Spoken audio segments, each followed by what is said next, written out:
একটা মেয়ের বিয়ের পরে মায়ের বাড়ি যাওয়ার খুশিটা কিন্তু একদমই অন্যরকম, তাই না? তো আসসালামু আলাইকুম সবাইকে। সবাই কেমন আছেন? আশা করি সবাই অনেক ভালো আছেন। আলহামদুলিল্লাহ, আমরা অনেক ভালো আছি। এরপরে শ্বশুরবাড়িতে আমার ঈদুল আজহা ছিল প্রথম ঈদ। তো ঈদের দিন আমার আম্মা, আমার নানীদের জন্য অনেক বেশি মন খারাপ হচ্ছিল। তবে তাদের সাথে ঈদের দিন দেখা করতে যেতে পারিনি। ঈদের পরের দিন সকাল সকাল আমি আপনাদের ভাইয়ার সাথে জেদ ধরে চলে যাচ্ছিলাম মায়ের বাড়িতে। আসলে বিয়ের পরে মেয়েদের কিন্তু মায়ের বাড়িতে যাওয়ার সময় অনেক বেশি খুশি লাগে, তাই না আপুরা? দিন শ্বশুর বাড়িতে ঈদ পালন ঠিকই করেছি, তবে মনটা পড়েছিল আমার নানির বাসায়, কারণ আমি ছোট থেকে নানির বাসাতে ঈদ উদযাপন করেছি। তো এদিকে বাজারে এসে আমার নানির বাড়ির জন্য দই এবং 7 আপ নিয়ে নিই। সেখানে আমি উঠেছিলাম, তবে ভিডিও ক্লিপ নিতে পারিনি। তারপরে এই তো আবারও দই এবং 7 আপ নিয়ে চলে যাচ্ছিলাম আমার মায়ের বাড়িতে।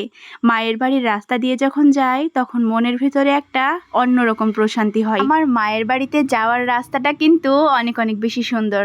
এই তো দেখেন, মাটির একদম মেঠো পথ ধরে চলে যাচ্ছিলাম মায়ের বাড়িতে। আমার মায়ের বাড়িতে যাওয়ার পথে এই মাটির রাস্তা যে এত বেশি সুন্দর লাগে সেইটা আর কি বলবো।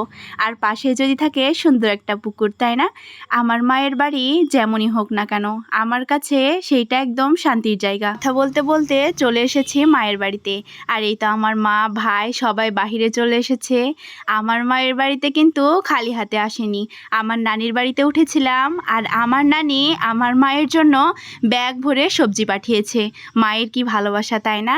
আমার মায়ের যেমন আমার প্রতি ভালোবাসা, আমার মায়ের আবার তার মায়ের প্রতি অনেক বেশি ভালোবাসা। আমাদের আসতে আসতে প্রায় সন্ধ্যা হয়ে যায়। আর আমি মায়ের বাড়ি আসলে কিন্তু শান্টু ভাইয়া, শিখা আপু সবার সাথে আড্ডা দেওয়া। তো আমরা সবাই মিলে বাহিরে বসে আড্ডা দিচ্ছিলাম। সকালবেলা উঠে দেখি আমার মায়ের তো রান্না বান্না শেষ। আমি যখনই যাই না কেন সকালবেলা ঘুম থেকে উঠেই দেখি আমার মায়ের রান্না বান্না শেষ হয়ে যায়। তো আজকে আমার মা রান্না করেছিল চাল কুমড়ো ভাজি, আর সাথে তো মাংস আছেই, কারণ ঈদের সময় এখন সব বাড়িতেই মাংস।